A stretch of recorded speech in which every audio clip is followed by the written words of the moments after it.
Welcome, everybody, to the Sports Plug. My name is Xavier Williams. Today, I have a very special guest, a former football and basketball star at Langham Creek High School, former football star at Texas A&M Kingsville, and also an entrepreneur that he has his own barbershop and he's doing big things. My boy Devon Rhodes. Welcome to the show. What's up, everybody? Glad to be here. All right. Like I said, I appreciate you for joining the show. Today, we'll talk about The Last Dance, episode 5 and 6. We'll also talk about my boy Devon's entrepreneurial journey through the haircutting game, and also, of course, we'll have some Q&A part where you can ask Devon any questions, and we'll go from there. So, of course, episode 5 and 6. If you watched The Last Dance, the first this episode, the first episode of the night, of course, you saw the little Kobe excerpt. That's another reason why, of course, I'm wearing the Kobe jersey today. Shout out to Kobe, of course. Rest in peace. How'd you feel Black about Mamba. that first episode? I enjoyed it a lot, man.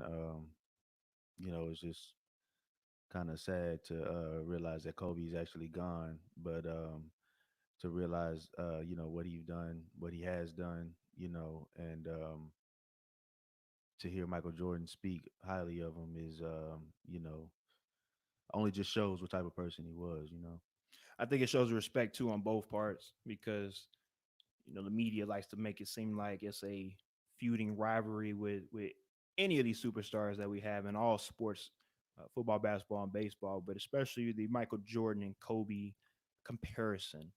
They always wanted to make it seem like Kobe wanted to be Jordan, but in reality, it seemed like Kobe wanted to defeat Jordan. It wasn't wanted to be him. He said, "Hey, I know your moves, but I also feel like because I know your moves, I can take you." Mm, absolutely, absolutely. Kobe always had that Mamba mentality. They both have that that killer mentality, and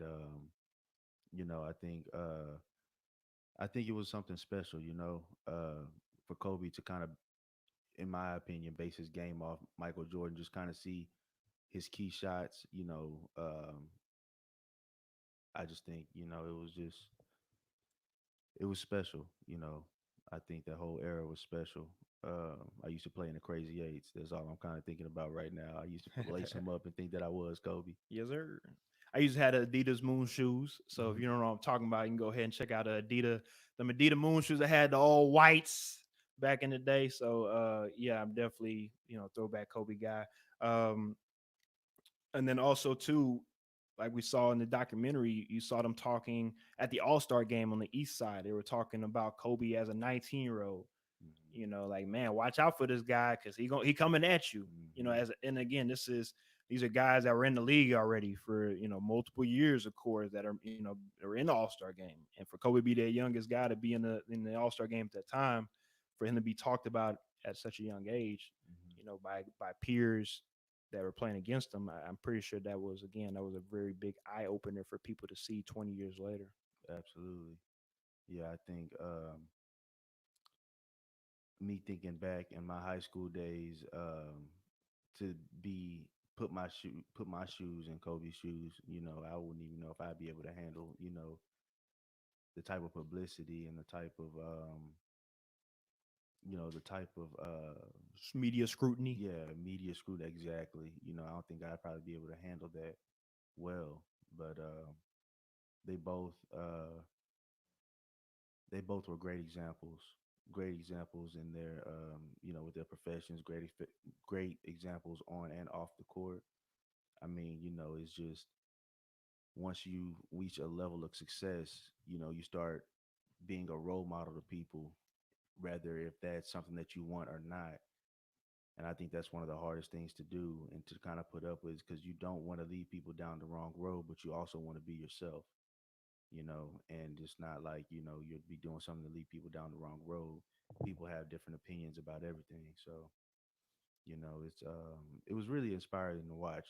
Like I said, I only got internet at the house, so trying to catch it up and watch it here, No, it's all good. Don't worry about it. That's why I had to make sure you got caught up. You Yeah. watched it at the crib and whatnot. Make sure you got caught up, and that's all that matters. And like I said, just to see the dynamic of them two, like I said, Kobe and MJ, just to see how much they again admire each other, and also just competitors Competitors, off the yeah. court as well as on the court.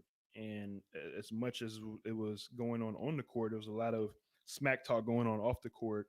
Hmm. I know for sure Michael Wilbon talks about it a lot when it comes to, he always says that Kobe will tell him, "Hey, what would your boy have done tonight? I just put up 38. Yeah. What would your boy have done tonight?" And from everybody that I hear from Michael Wilbon, Stephen A. Smith, Kobe means it. He ain't just saying it just to say, I want to be as good as him, or that. No, he means it because he wants y'all to know, like, hey, I'm here. Hmm. I'm making my stamp on this game as well too. And same thing with LeBron. And this is the new generation that we have now with the LeBron era and whatnot. And if we go on to the next era as well, I'm not for sure if it's going to be Zion or not. Maybe Greek Freak. Hmm. We don't know, but somebody next is going to have to come and take that throne. And it's going to be real interesting to see who is going Very. to be that next one. Do you have I'm a anybody in big mind? fan of Zion. I like watching Zion play. I like his character. I like his respect. Whenever he took a break and then he started to come back, he wasn't as aggressive. He played his part, and I just think that right now he's with a good, group of guys that can help develop him as a player. And I'm excited to see what he's going to do because the boy can really ball. No, I definitely agree. And again, in the documentary, I know unfortunately you haven't been able to watch 1 through 4 or whatnot. You did just watch 5 and 6, but in the documentary, of course, it shows the evolution of basketball from the Bird and Magic era to the Jordan era Hmm. to, of course, I guess you can say the Kobe era or whatnot, and then also to the Jordan era. And what I mean by that, of course, athleticism. Hmm. With LeBron, sorry, with LeBron when it comes to athleticism. And if we look now, the same way we look back in '03 with LeBron, and everybody was talking about how he came in with just so much athleticism, so explosive for that size. We're Hmm. pretty much saying the exact same thing for Zion. Hmm. Zion is a guy that looks like a football player. Yeah, yeah, If absolutely. he does not look like a basketball player at all, but he is jumping out of the gym and Hmm. he is, doing things that a guy his size shouldn't do. So yes, he probably fits the type of I'm sorry, the model of he is going to be the next one, but we just don't know yet. Of course, he has had minor injuries over the last year, and Hmm. hopefully, of course, with this rest with Corona whatnot going on, hopefully he is recovering and he'll have a great season coming up. Hmm. But I'm sorry, once we have in this season, and then of course next season, hopefully he has a great season. But for Zion, I just hope everything can come together so we can see the full package. Hmm. Yeah, I think these gonna come together for Zion, no doubt. They have enough time. Everybody's on break right now. Can't nobody do nothing Yeah. because of COVID-19. So I think actually everything once this lockdown is gone, I think everything is going to be a lot more intense. I think NBA is going to be a lot more intense. I think football is going to be a lot more intense. Once you put like a strain on something to where people can't do what they love for a while, they Oh yeah. appreciate the value, they appreciate Oh yeah. being able to do it. And I think that I know I'm excited to see what's to come. No, I definitely agree with that. When it comes to sports, when it comes to just going out, when it comes to everything, we're gonna see people go hard, go Hmm. real hard, and hopefully they don't go hard too much. But no, I definitely agree. When sports comes back, it's gonna be a rocking and rolling when it comes to ticket sales, TV, Hmm. viewership, and all that stuff. And let's just hope when it does come back, hopefully the corona doesn't go back up again. But anywho, also too to talk about, like I said, the Last Dance. Also, we saw a showing, or I'm sorry, an appearance from Chuck. Charles Barkley was finally made an appearance Yeah. or whatnot. Um, my boy Chuck, seems like he's okay. He's content with not winning a ring because he lost to probably the greatest player to ever play. Hmm. What is your take on Charles? And also not how you feel, but also watching him play. Watching Charles play, he played with a lot of heart. I seen him jump back. I seen him. I think it was a play they had. He had act like he was going to run back down court, turns around, steals the ball, goes back up again. Hmm. That really just came from, in my opinion, a lot of film watching to kind of know how they throw the ball in bounds. He had to watch film enough to understand that they do that. as in regular rotation. So kind of just jumping in, following, watching, watching film, he was able to figure that out. But I think Charles Barkley really laid everything out, and it was just, unfortunately he came up short. But he has to realize that he was playing against some of the greatest players ever played, and he is one of the greatest players ever played, and I think he understands that as well. If not, he wouldn't have gotten MVP. So, No, I definitely agree with that. And I think I know he definitely understood that he ran into some great players. And hmm like you said, that year, I mean, he did win MVP that hmm year, and MJ was like, "Hey, that's fine and all, but I'm gonna go win this Finals MVP." And of course, that is what he did.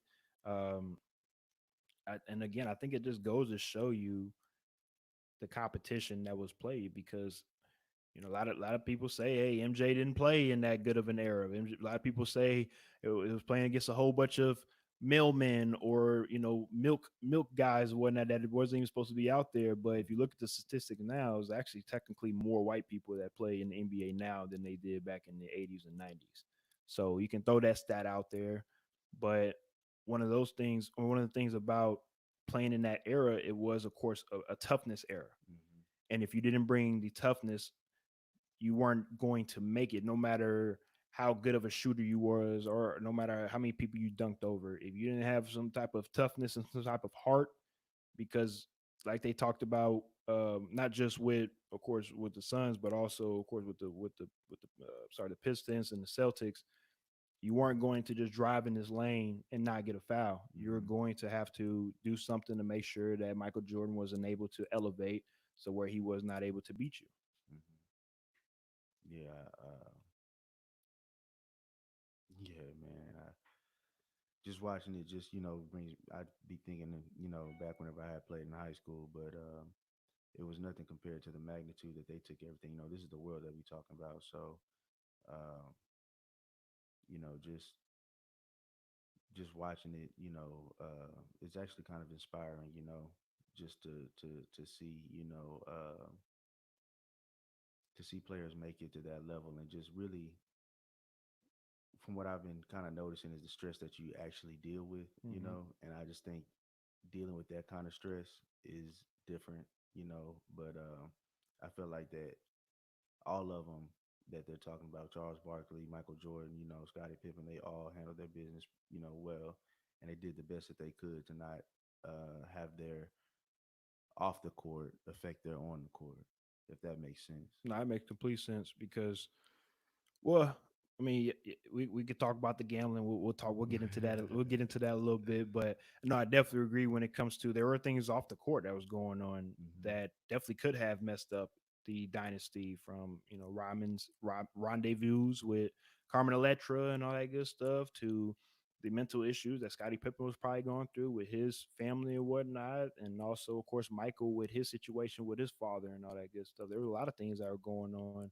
that definitely could have messed it up, not just inside with Jerry Krause and whatnot, the GM, but also outside that unfortunately you can't deal with and or sorry you can't control. I'm sorry, and things that happen that are out of your control that you just have to deal with hmm as a player. And then also, of course, they always say pressure makes pipes burst or they makes diamonds. So what Absolutely. we did see with the '90s Bulls is it turned into diamonds with all the pressure that was put up upon them.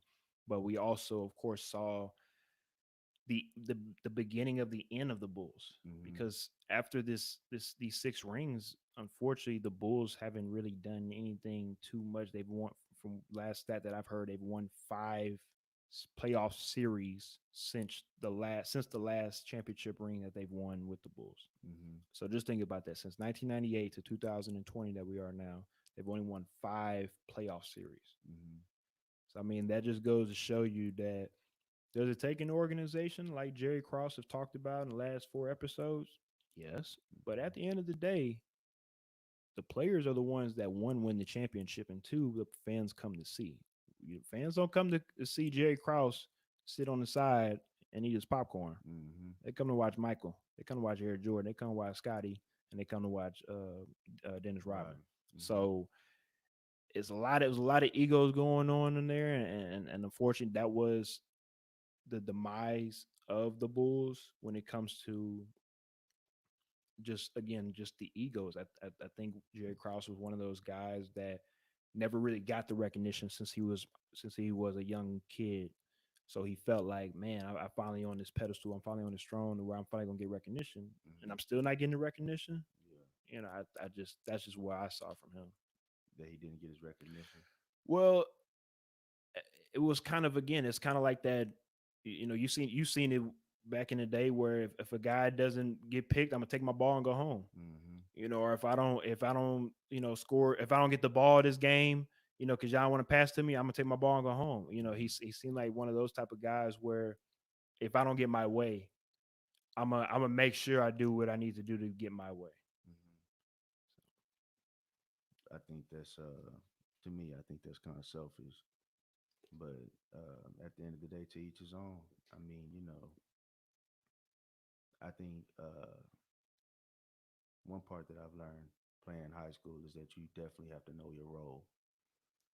I think understanding your role, understanding who you are, understanding the down and distance, that plays a big part into championship teams, and I think that plays a big part in life as well. But, it's just as far as related to sports and to basketball.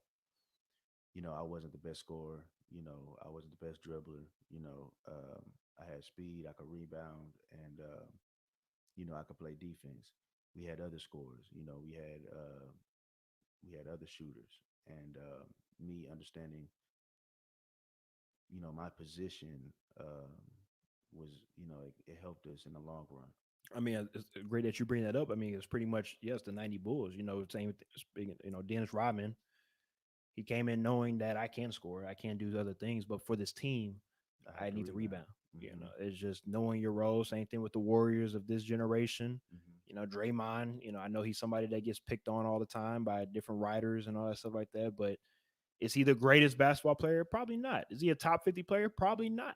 But what he does for the Warriors, he fits in perfectly because he Hmm. do the dirty work and he makes sure that Steph and Clay are able to get those extra shots that are needed to make sure that they win the game. Win the game, And absolutely. and that's what it's about certain team sports, and we'll, Strategy. we'll get into that a little bit. We've both been on teams that Hmm. we probably feel like this one team has more talent than the other, but that one team that didn't have as much talent, they probably went further along Hmm. because they were able to play together as a team. They put aside their egos, they put aside what what Just was best for them statuses, for what was yeah, best for the team. absolutely. And that's how you make championship teams. Understanding, that you may not be the best scorer. You can score, but you may not be the best scorer. So add value somewhere else where we need you. So I completely agree. It's about sports with me, in my opinion, it taught me a lot about life. Um, and like I said, for championship teams and stuff, you have to understand, you just have to understand your game, and you have to understand what you bring to the table and not feel any type of way of not being the top scorer and not feeling any type of way of not being the best dribbler, but to understand that you have something else that you can offer. And using that and selling that to your best advantage can really take you to the championship if you stick with it. So, And also probably further along in life hmm. than you would expect it because and I let's just be real. I think when you're a younger person, I don't think you really understand. I guess sometimes what a coach or a older figure is trying to help you do, as in put you in a position to succeed. Hmm. If that's what that old person is trying to do. So, like you said, you might feel like you're a better scorer than A, B, or C, but if we put you in this position, we can make sure that the team gets better because you are helping us out rebound, and we might not need you to shoot now, but when we do need you to shoot. We need you to make the shot. Exactly. So I think with that, it's all about being able to be that coach that is able to make sure that you know what you're doing without having to get on you, or because let's just be real, a lot of us at a young age, we kind of clam up if somebody yells at you or if somebody Hmm. does what certain things. So you have to figure out, okay, is this person trying to get on me or are they trying to teach me? Hmm. And again, just speaking of Draymond, 'cause I just spoke about Draymond. Mike Marcus or whatnot, when it comes to basketball coach at Michigan State, that's one thing that he does as well is he's somebody that's able to get on his players. But everybody that comes out of Michigan State talks highly on him when it comes to being a father figure or being somebody to look up Mm-hmm. to because of he knows how to connect with players. Mm-hmm. That's why he's able to get his recruits. That's why he's able to win, a couple national championships, and that's why he's able to be the coach that he is until to this day because he's coaching more than just X's and O's. Mm-hmm. And I think it's mostly has to do with honesty with a lot of coaches. I've been coached by a lot of coaches, and the ones that stand out the most were the ones that respected me as a player. And I think that those were the best coaches, because they knew how to respect. There was a respect barrier, and there wasn't, he'll get on you, but you also have to understand that when people are getting on you, it's a blessing.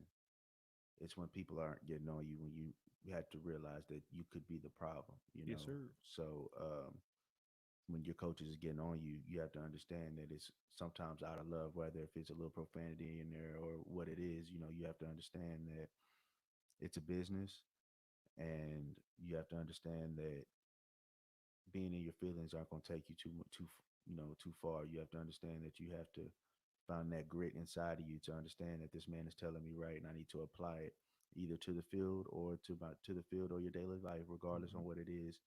It's information that could be of value, and if you're too ignorant to understand that he's trying to help you, then sports may not be the best bet for you. So that's just my take on it. Like I said, I'm not sports analysis. I am not the greatest basketball player or football player, but one thing I do understand is that in order to be a great leader, in order to be a person that's looked at as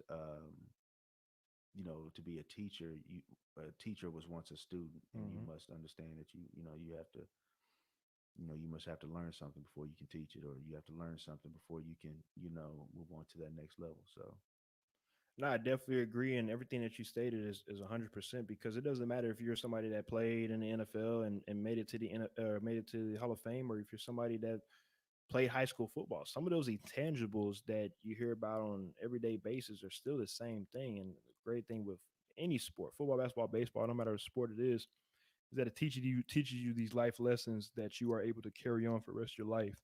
And like you say, you can give back and you can be able to put it into your daily regimen and apply it to your day to make sure that you are a successful person in life. hmm Because with sports, and we'll also get again to your background of playing football and basketball starting off, is that it teaches you those that discipline when it comes to hmm working hard and again being disciplined to your craft and making sure you do the right things so you are able to do what you want to do. But once you get away from that and you get lost into the you're not doing what you're supposed to do, hmm you kind of get lost in the shuffle of things. yeah, you get lost. Of course, if you're not focused, you're not gonna perform. You're not gonna do what you need to do. So absolutely, you have to stay on top and you have to be focused on what it is that you're trying to do. But that also has to go with your goals, long term and short term goals. Depending on what you got going on. Staying true to them and executing. That's the biggest thing is just executing, making sure that you taking care of your business. No, I definitely agree, and we'll get back into your your background right quick. So, high school, you want to explain to everybody right quick what you did in high school? In high school, I played basketball and I played football. I wasn't consistent with football throughout my high school career. I had a heart to play basketball. I had great coaches for both. They both wanted me to stick to one, but I felt like that was just a little bit selfish of them to do that. I feel like if you're an athlete, I feel like playing multiple sports, you work different muscles and you also challenge yourself because for me, I wasn't the best one on either one, but I was a competitor, and that's what always kept me in the game. Um, that's what always kept me wanting to compete is because I knew I wasn't the best, but I knew that you know I had some game to bring to the table. So high school, football, we were stopped short. I want to say my senior year. my junior year, I only played a few games. But for basketball, we went. I want to say it was 2 games before state. We lost against Lakeview Centennial at Baylor. It was a tough game, but I can honestly say I had played my heart out that game, and just some of the life lessons that I've learned with it is that people gonna love you when when you winning, but you just got to make sure you love yourself through it all because once you lose, they're not gonna remember third and fourth place. They only gonna remember first place. But for the most part, you know, choosing a coach is like choosing a leader. It's like choosing like a new dad. I think that is important and it's vital that you choose the right coaches and you kind of look and see what their morals and their values are because you can be setting yourself up for failure not knowing what their intentions is, what their intentions are. I've been around all types of coaches. I mean, it's crazy. Some of the best ones I've had were in high school. But, you know, one thing that I do stress, some coaches that I know now, really all coaches that I know now is, like I was telling you earlier, Mhm. there's only thus far there's only 2 people that I've taken a knee in front of, and that's in front of God, and that's in front of my football coach. So that should just kind of let you know the magnitude and the power that coaches have over athletes is that after practice, after they done put out blood, sweat, and tears on this field, they go and take a knee to you. You need to have something positive, and you need to have something that these young men can take with them along with their journey. Besides, trying to fill your pocketbook up with money or trying to make sure you have all these wins. It's a lot deeper than that whenever it comes to sports, and I just think that choosing your coach has, it has a lot to do. It's going to have a lot to do with your success. To be honest with you, it's going to have a lot to do with your success. So, getting to know your coaches, staying in those after times, that will help you. So, just my take on it. I definitely agree, and I think another thing you're also speaking on as well is your transition from high school to college, Hmm. making sure that you pick the right coaches, and also not just the coach, right school for you as well going into college. Because unfortunately, and we've seen it all the time in college sports, just because the coaches are there doesn't for that year that's recruiting doesn't mean that they're going to be there next year. Absolutely, yeah. So, let's talk about your college journey going to Texas A&M Kingsville. What made you decide to go there? I went to Texas A&I. Honestly, um, they had won it was a three-way championship tie between Midwestern State, West Texas, and Texas A&I, Texas A&M Kingsville, Mhm. and I had visited Midwestern State. Midwestern was a pretty good football program, but the academics that they had there, just I didn't think that I would want to go that route. Then again, I'm still 17 years old, trying to figure out what I want to do with the rest of my life. That's also a lot of pressure because at the end of the day, all I knew was sports. I would go to school and stuff like that, but I mean, most of my energy, most of my efforts was, into playing ball. So I chose Kingsville because it was an engineering school, but not only that, it made my father happy. And I went ahead and I went there. I learned a lot being at Kingsville. It's a great university. I felt like, when I first got there, the program it was a great. We had a great leader, Coach Atterbury. He was a man of his word, and he was very honest with you. And I remember sitting in his office, and he told me he was like, "Devon, you're not a every down defensive end, but we're gonna you keep working, and you'll see some playing time." And in the back of my head was, he got me, he got me messed up. He gonna see me out here. I feel you. But I just kept balling, and he ended up having to leave. I'm not sure why. And our defensive coordinator became our head coach. Mhm. And I just think the dynamics of the team at the time when Coach Atterbury was the head coach, the program was at a balance. The defensive coordinator was also my D line coach. And his role at the time when Coach Atterbury was there was to really dig deep down and see where these players were coming from. See what was wrong with their problems, almost like a friend to call on. If you Mm. ever need anything, if Coach Atterbury's going too hard on you, okay, well, look, we can sit here and we can talk about it. So whenever you put a genuine person like that as a leader, and you start to listen to them, you start to realize some players don't know the difference between a friendship and respecting somebody as a coach. And I feel like that had a lot to do. There was a lot of that going on. A lot of like friendships instead of respecting him as your coach. Mm.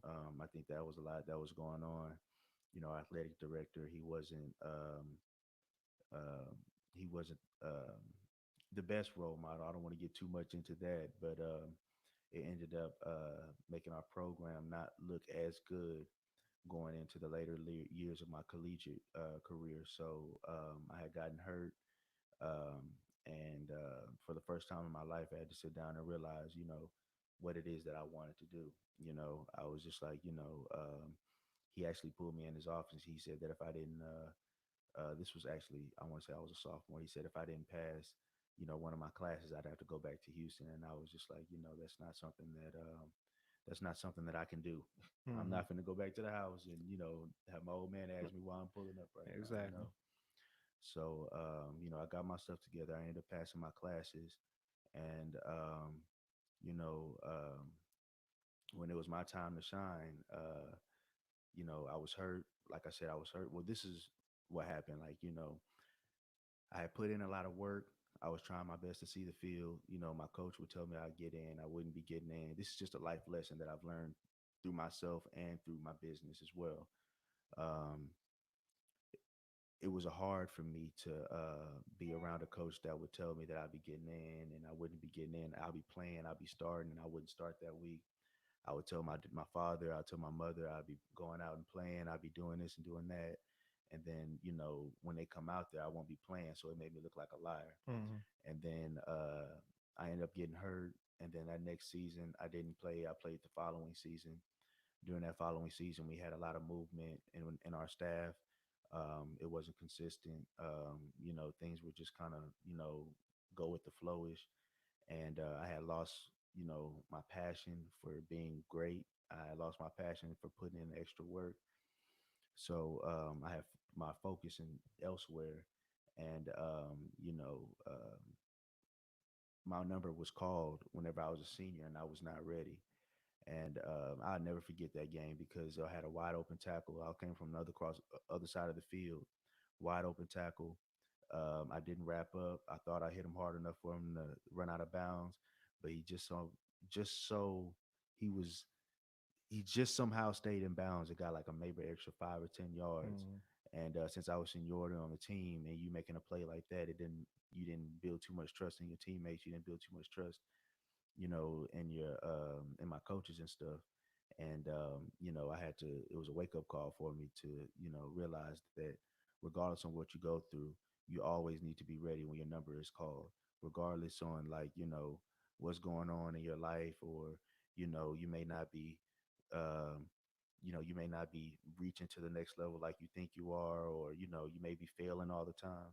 Making sure you're ready, consistent grind, keep getting after it, is going to always prepare you for, what's to come. So, more of the story is, regardless of what you're going through, you need to make sure that you're ready, when your number is called.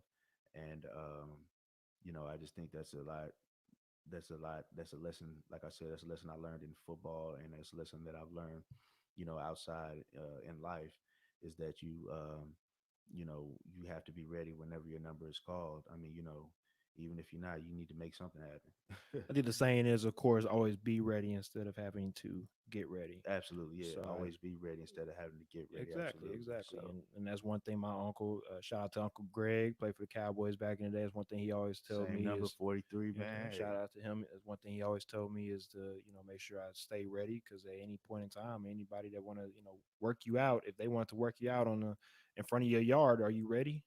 Are hmm you ready to go put in? If somebody gave you an opportunity for basketball, football, no matter what it was, would you be ready to perform at any given time?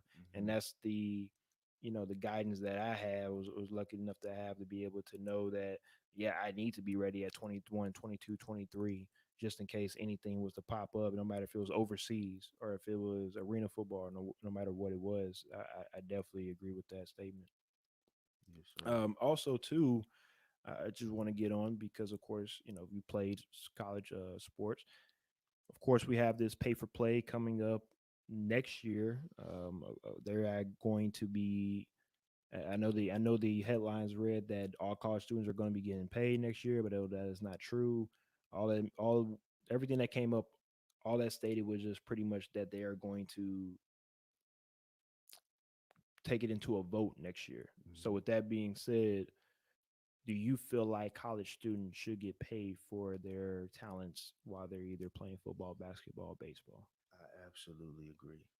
And the only reason why I do is just because of the mental stress that you put yourself as a collegiate athlete. You know, you're up at 4 o'clock in the morning, being ready for practice by 5:30.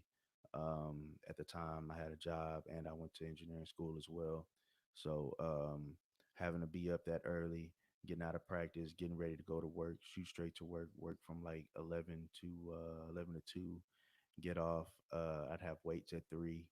I'd have football meetings at 4.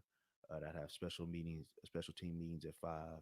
I'd have engineering class from 6 o'clock p.m. to about 9 o'clock p.m.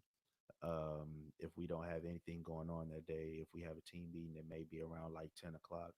We're in for 30 minutes, and after that, we're going, we're going straight to, we're going straight to bed. But putting in those kind of hours, and having to stress to feed yourself as well is, a different type of stress while you're a collegiate athlete. Now, what about those people that like to say, well, you're going to college for free on scholarship Hmm.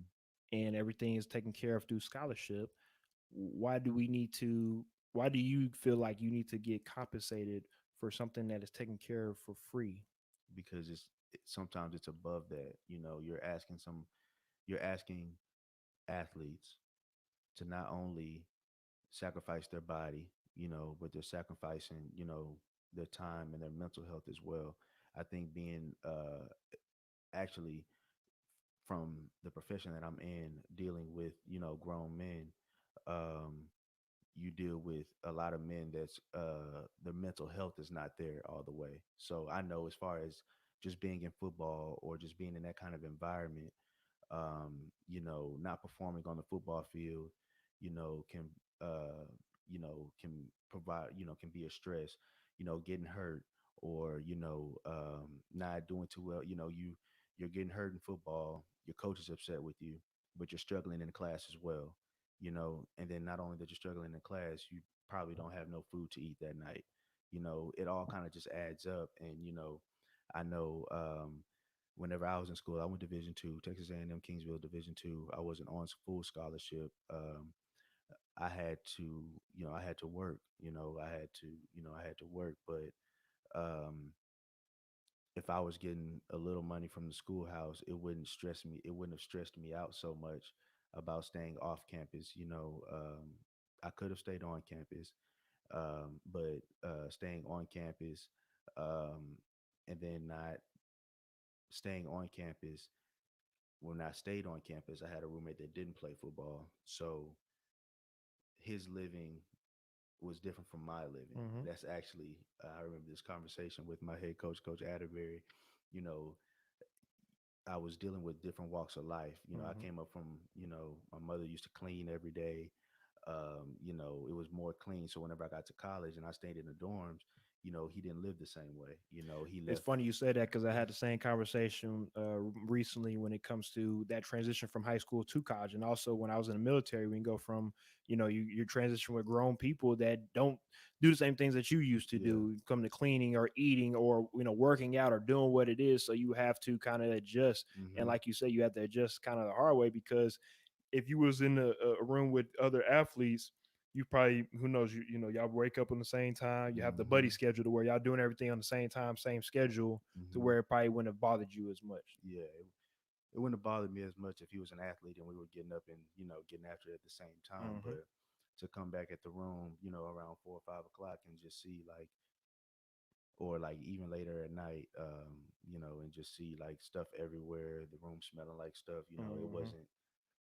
It wasn't the most comfortable thing for me. So I ended up talking to my head coach. Actually, I ended up talking to my head coach. He actually roomed me with another defensive end named Ricky Marshall. Mm-hmm. Um, Shout out to Ricky. yeah, shout out to Ricky. To be honest with you, he's the one who actually taught me how to cut hair. Okay. He had we moved to the UV. I want to say, I think it's another name for him now. And we started cutting there, and it actually turned out to be a huge blessing. We got we our room had gotten so busy.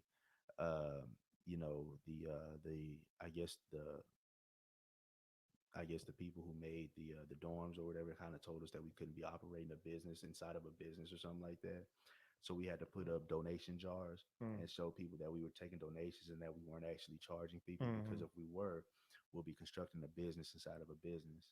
So that's actually kind of like pushed us to kind of go get, uh, Be official and go be get your own official, business and yeah, whatnot. and get off campus, because being on campus, that's all, that's what I did, as a side hustle. I would cut hair, But I mean, also too, that also goes to show you that college is a business within itself.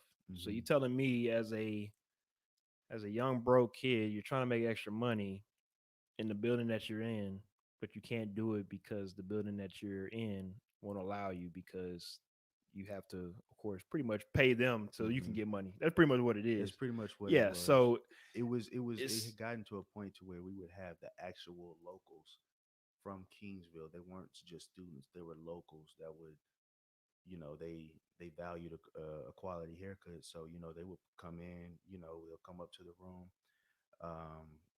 And being at a small school, like Kingsville, you kind of can tell who's going to more so be a college student than who's not going to be a college student. So we mhm. had a lot of locals coming in, and it just got really busy. But little things like that kind of always stuck with me. Like, I was just like, man, like, if we were able to get the attention of the people that's running this place, then we might be able to do something by myself.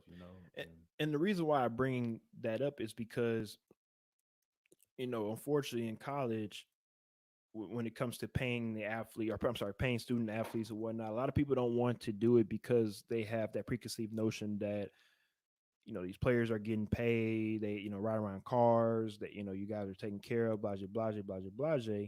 But unfortunately, that's not necessarily the case. And even when you do go out and try to make a little extra money or just do this or that, it seems like it's always some type of blocking that you can't even make sure that you're taken care of, compensated, for the talent you're bringing in. And hmm what I mean by that is, of course, as an athlete, when you come and play the sport that you're playing for that school, you're making money for that school. hmm As a student, last time I checked, going to a school, you're not making that school money, of course, unless you are coming in with student loans and grants and all that. So that's a different subject for a different day. But I'm talking about a football team that's coming in, that's not getting paid, that's making a profit of $100 million off the football team. That's kind of a problem, hmm because when the students that are not playing sports, when they're able to go and play esports and make money off of that, or be able to sell their new mask that they made for the coronavirus, or they're able to sell foods and whatnot out of their dorm, that's not a problem. But hmm apparently student athletes can't get paid, or at least taken care of, hmm to make sure that they are taken care of, to make sure that the university can make even more money. hmm So I just think that's very interesting when it comes to the college realm nowadays. It's going to change. It's hmm it's changing. Absolutely. It's changed right before our eyes. It's going to keep on changing. Sooner or later, these colleges are going to have to pay these student athletes. And like I said, with the likeness and all that stuff coming out next year, they are going to try to block that as well. But these states will, Texas, Florida, California, New York, they're gonna find a way to fight it, and again, that's going to be a part of recruiting as well that we will see really, really soon. Hmm. I mean, So, you could just sit there and, I only watched 5 and 6 episode of the Last Dance, mhm, but you know, just taking into account, watching some of the stuff that Kobe went through, leaving high school, going straight to, straight to the NBA. Just dealing with some of the stuff that he was dealing with in high school, with all the publicity.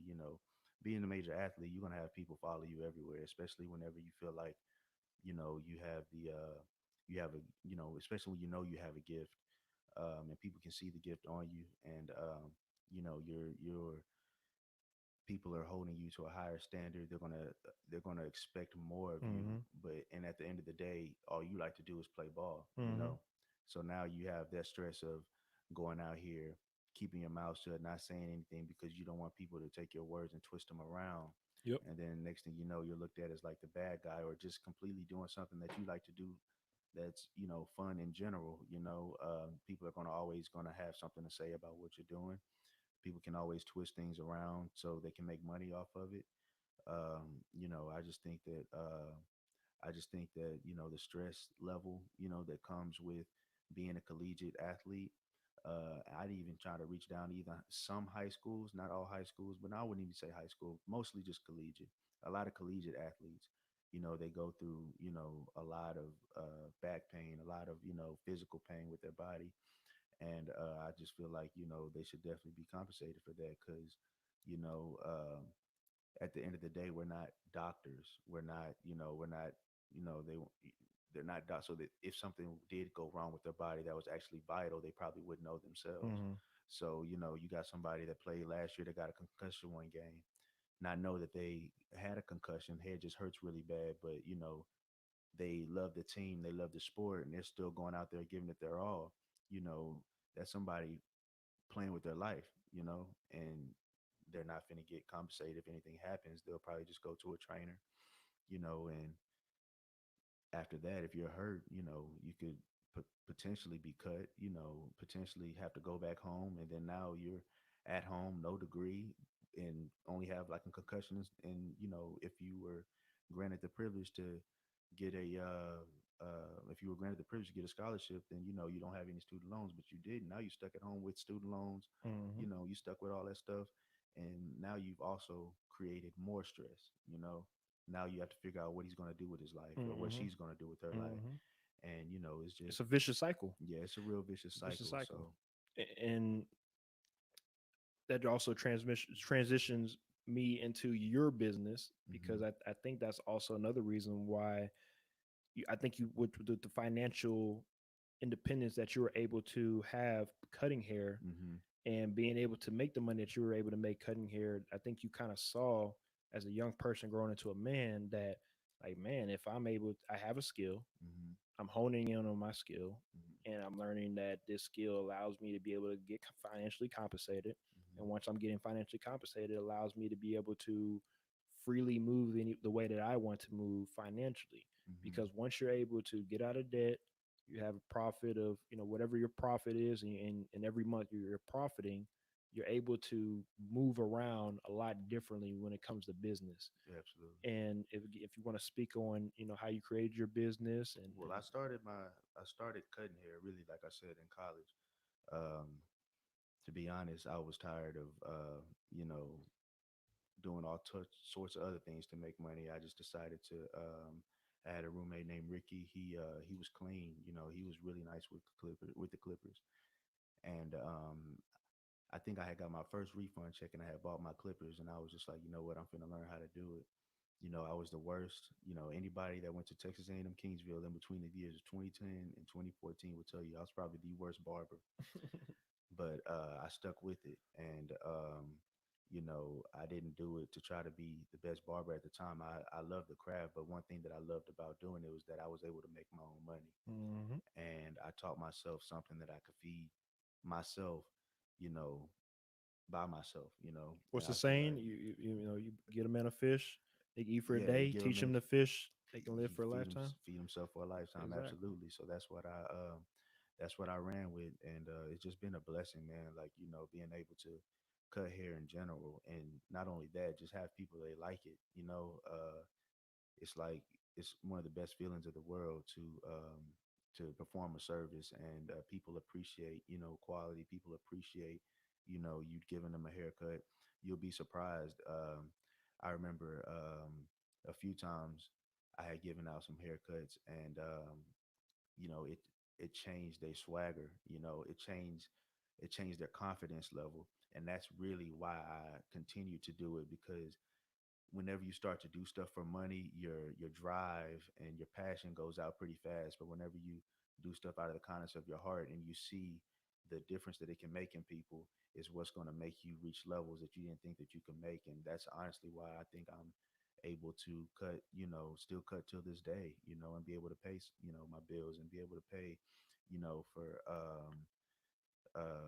some of my utilities and stuff like that, and my bills, make a living. Hmm. That's how I'm able to make a living. So, um, it was definitely not easy at first. Like I said, Ricky Marshall was the king in Kingsville. He cut everybody. He got everybody sharp. I mean, if you was walking around, it was one of his cuts. But people always tell you that I was in the shadows, and You was the protege. yeah, I was a protege, but I stuck with it, and that's one of the things that I try to tell people now. It doesn't matter, how far you feel like you're behind in life. You could be 40, 50 years old and want to start a rapping career. Nobody can tell you that you can't Yes, do it but sir. yourself. And I just think that, you should also, push yourself beyond your limits, surround yourself with people that are encouraging, and that are That want to see actually you succeed. that want to see you Yes, succeed, but sir. also trying to grow their business. Like, Yes, sir. I've also known, ex all we go back from in high school, all you talked about was sports. So once I found out you were doing this, I just knew, like, yeah, he found his passion. I wanted to be here to support. I need to support. Everything starts to come together. But the hardest thing about everything is just starting. Just 100. starting is pretty much the hardest thing. And then once you start it, there is no going back. You stick with it, you keep going, and you just never know where it can take you. Be positive about everything. Everything's not going to be easy. I can't even sit here and stress to you how many lineups I've pushed back, how many fades I've probably messed up. But at the end of the day, I love what I do. And, I just feel like, I'm not in it for the money. I love it. I love to get people fresh. But at the end of the day, you have to also, you know your value as well. And, everything's a growing process. But biggest thing, I could probably just say, is just to remain focused, but just to have fun. And just have fun while you're doing it. Don't look at it as like a job, or look at it as like, this is my gift to the world, and I'm here to share. No, I definitely agree, and best believe this is definitely not a job for me. I love being able to present what I am, what I'm doing to you guys out here in the interweb and all that good stuff. And I definitely appreciate Devon for being on the show, whatnot, and like Devon said, I mean, I'm if you know me, especially from way back, this is what I do. I do sports and all that good stuff, and for Devon to be on here to tell his story, that's a testament on himself too, because as black men too, we don't really have an opportunity to talk about our lives and our feelings and stuff because we don't want to. Let's be real, we looked at as weak. Week, absolutely. Okay, so with that being said, the reason why I started what I'm starting is because of it allows not just me to hear sports stories from all my friends and people that I know, but also to release, Hmm. because I know my black friends have a lot of built up things inside of them that they probably want to release. And it Hmm. is good for them for people to talk about whatever they want to talk about. And again, that's another reason why I started this because I just love hearing you guys' story from you, Mackie, J. Mike, other people we will have on the show in these next couple of weeks. I just love hearing from all you guys, different perspectives, different points of views, and then also seeing the transition from because we all know as athletes that we're not able to play this game our whole life. It is what it is, and what it all these athletes show you from Michael to Kobe to LeBron is that after you get done, you have to set yourself up for success to be able to be successful off the court or off the field. And Everybody doesn't have millions of dollars to make moves like a LeBron and put his boys on and make them millionaires and all that stuff like that. But what you can do is you could be successful individually, Mhm. and then once you're successful individually, you have other individuals come along and understand the ultimate goal, and that's to help everyone out to become successful in whatever their craft is. Absolutely. So I just want to wrap everything up. Like I, said, honestly, this is probably one of the better interviews that I've had when it comes to just sitting down and just talking, Devon. I really appreciate you for being on the show today and just Yes, sir. getting out what you I'm need to glad get to be out. here. And I'm gonna let you guys know that's tuning in today. He will be back on. We will have him on for football season and whatnot, and we'll talk some more. But like I said, as of today, I appreciate everything for today. I appreciate everybody for tuning in. Yeah, shout out to all the viewers that's tuning in right now. And also shout out to Ricky as well. Yeah, Ricky. Shout out Yeah, your boy Ricky. And like I said, we'll see you guys next week. I appreciate everything. Shout out to Devon Rhodes. And see you guys next time. Thank you guys for tuning in.